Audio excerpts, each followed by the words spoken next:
जय हिंद दोस्तों, मैं आप सभी को आइडियल स्टडी पॉइंट में स्वागत करता हूं। मैं आप सभी के लिए लेकर आ गया हूं क्लास 10th के लिए आपका मैथमेटिक्स सब्जेक्ट का क्वेश्चन बैंक सॉल्यूशन 2012 का जो मैथमेटिक्स का जो पेपर आया हुआ है उसका मैं ऑब्जेक्टिव क्वेश्चन लेकर आ गया हूं। तो चलिए वीडियो को स्टार्ट करते हैं। बहुत ही इजी तरीका से आपको क्वेश्चन बताने वाले हैं, ट्रिकली तरीका से। तो यहाँ पे देखिए पहला क्वेश्चन क्या बोला गया है, इसको देखते हैं। सबसे पहले हम प्रथम 5 पूर्ण संख्याओं का माध्य कौन सा होगा। तब पूर्ण संख्या किसको कहते हैं दोस्तों? तब पूर्ण संख्या 0 से स्टार्ट होता है। 0, 1, 2, 3, 4। तो इसमें बोला था कि 5 ही देखना है आपको।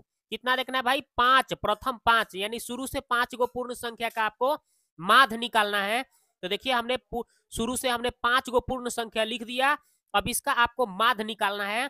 तो इसको हम ट्रिक तरीका से अगर देखेंगे तो हमारा बीच में कौन पड़ रहा है दोस्तों? तो बीच में हमें 2 पड़ रहा है, तो यही इसका आंसर हो जाएगा 2। ये ट्रिक तरीका से हो गया कि आप बढ़ते क्रम में शुरू से लिख दीजिए और जो बीच में होगा वही उसका माध्य कहलाएगा। एक ये तरीका से हो गया इसका आंसर आपका 2। ठीक है।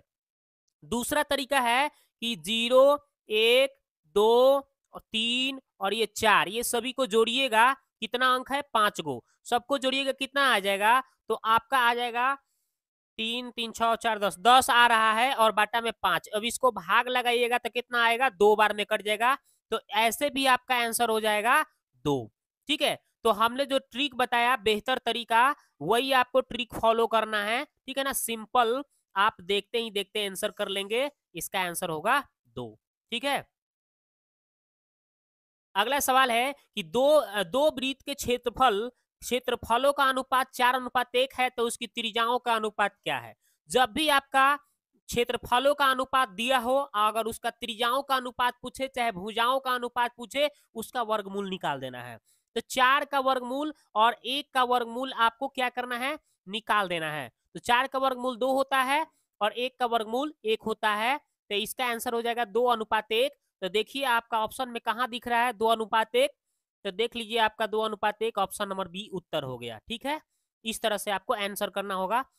जब भी क्षेत्रफल का अनुपात दिया हो, भुजा का अनुपात पूछे चाहे त्रिज्या का अनुपात पूछे, तो फटाफट उसका वर्गमूल निकाल देना है।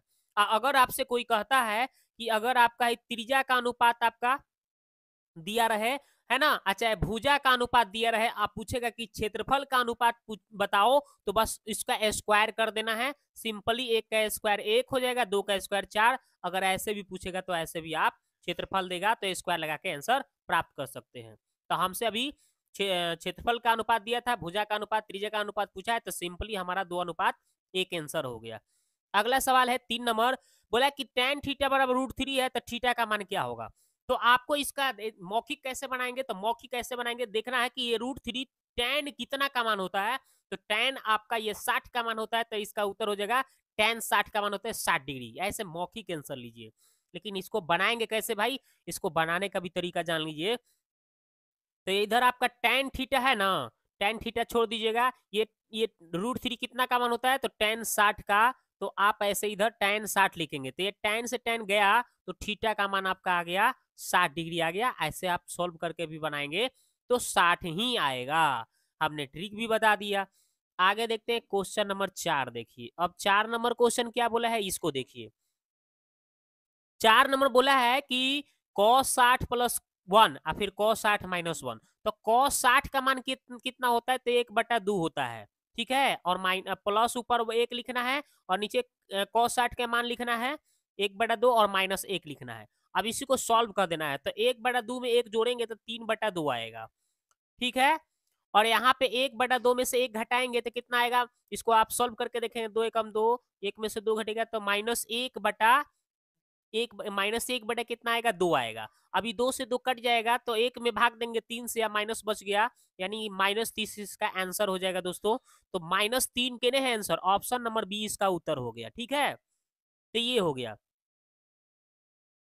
आगे देखते हैं। बोला है कि यदि अल्फा बीटा बहुपद इतना के इतना के मूल है, तो 1/अल्फा 1/बीटा का मान बताइए। तो आपको करना है क्या? इसका ट्रिक होता है -b/c, इसका ट्रिक लगा देना है। -b/c, जब भी 1/अल्फा और 1/बीटा का मान पूछे तो -b/c आपको ट्रिक लगा देना है। ठीक है। तो सिंपली आपका बी का मान कितना दे रहा है, तो एक्स में क्या सटल है, एक्स में आपका एक सटल है, तो एक लिख देंगे और माइनस पहले से सूत्र में है। और यहाँ पे देखिए सी का मान कांस्टेंट कितना है, तो एक है, तो एक, तो भाग लगाएंगे तो -1 इसका आंसर हो जाएगा, जो कि आपका ऑप्शन नंबर कौन सा दिख रहा है, ऑप्शन नंबर बी उत्तर हो गया। आगे है कि एक द्विघात बहुपद के मूलों का योगफल और गुणनफल दिया है। मूलों का योग यानी अल्फा प्लस बीटा का मान आपको पता है कितना है, 2, और मूलों का गुणनफल यानी अल्फा इंटू बीटा का मान आपका, अल्फा इंटू बीटा का मान कितना है भाई, तो -15 है। तो द्विघात बहुपद का मान पूछ रहा है, तो द्विघात बहुपद का सूत्र क्या होता है, तो x square minus alpha plus beta into x plus alpha into beta इसका सूत्र होता है। अब आपको इसी सूत्र पर भरना है, तो यहाँ पे एक्स स्क्वायर का सूत्र लगा देना है। तो देखिए इसमें हम लोग क्या करेंगे, यहाँ पे एक्स स्क्वायर के स्थान पे हम एक्स स्क्वायर छोड़ देंगे, ठीक है, माइनस है तो माइनस, अल्फा प्लस बीटा का मान हमारा कितना दे रहा है, 2 दे रहा है, और सूत्र में माइनस बताया गया है यहाँ पे, तो यहाँ पे -2, और एक्स पहले से एक्स, प्लस है तो प्लस, और लेकिन प्लस, और यहाँ पे अल्फा इंटू बीटा का मान -15 है, तो प्लस माइनस -15 हो जाएगा यहाँ पे, यानी सिंपली एक्स स्क्वायर -2x -15 कहाँ है ऑप्शन में, तो आपको देखना है सिंपल, तो आपका ऑप्शन नंबर डी उत्तर हो जाएगा, ठीक है, ये तो समझ गए आप। चलिए अब आगे देखते हैं, थोड़ा सा हम इसका कलर चेंज कर लेते हैं। चलिए ठीक है, अब आगे देखते हैं 7 नंबर क्वेश्चन। बोला है कि बिंदु क्यू से किसी वृत्त पर स्पर्श रेखा की लंबाई 24 है और क्यू से की दूरी कितना है, केंद्र की दूरी कितना है, 25 cm है, तो इसका त्रिज्या क्या होगा। सिंपल, आपको एक वृत्त बनाना है, यहाँ पे एक स्पर्श रेखा खींचना है, और यहाँ केंद्र से, यहाँ वृत्त का ही केंद्र है, केंद्र से इसका दूरी एगो देखना है, और बोला है कि ये बाह्य बिंदु, देखिए पढ़िए, क्यू से वृत्त पर स्पर्श रेखा की लंबाई है, देखिए क्यू हो गया, और वृत्त पर स्पर्श रेखा की लंबाई 24 cm बोला, और क्यू से केंद्र की दूरी, क्यू और केंद्र से क्यू की दूरी है, केंद्र ओ मान लीजिए, इसका दूरी कितना है भाई, 25 cm बोला है, और आपका वृत्त की त्रिज्या पूछ रहा है, ये त्रिज्या पूछ रहा है। तो पाइथागोरस में पढ़े हैं ना, ये देखिए 90 का कोण बनाता है ना, वृत्त का जो त्रिज्या होता है वो लंब होता है, यानी लंब को दर्शाता है, यानी 90 का कोण दर्शाता है। ये 90 के सामने क्या है भाई, जो 90 के सामने होता है वो कर्ण होता है, इस कर्ण में से ही आधार घटा देंगे तो लंब निकल जाएगा पाइथागोरस अंकल के अनुसार। तो 25 के स्क्वायर में से ये 24 के स्क्वायर घटा दीजिए, तो 25 के स्क्वायर कितना होता है, तो 625 होता है, और 625 में से ये 24 के स्क्वायर कितना होता है, तो 576 घटा देंगे हम।